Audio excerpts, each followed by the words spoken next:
The 2016 Rio Olympics are over, and as a fan, there is a lingering void in my heart for the two-week event. So what does one do when one feels this way? Talk about it, of course! What up, sports fans? I'm Paulo Camacho, and you're watching the Macho Sports Report.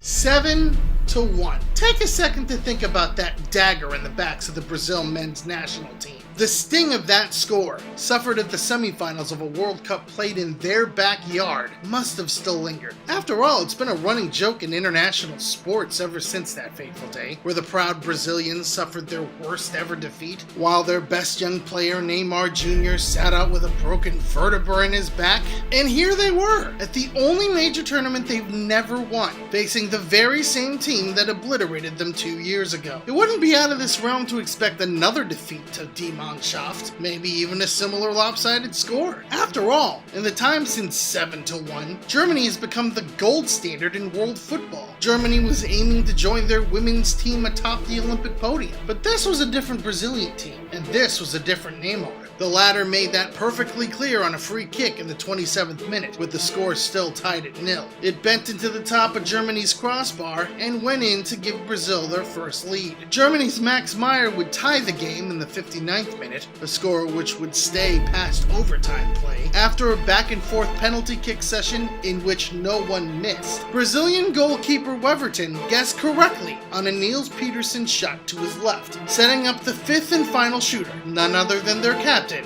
Neymar. Yes, he was criticized for his no-show 2 years ago. Yes, he was criticized for partying too much while on vacation during Copa America. Yes, he was criticized for his relative no-show in the group stage at the Rio Games, failing to score, along with the rest of his team, in Brazil's first 2 matches. But here he was, at that moment, one bigger than himself, bigger than any one person in Maracanã, bigger than the entire country of football fans.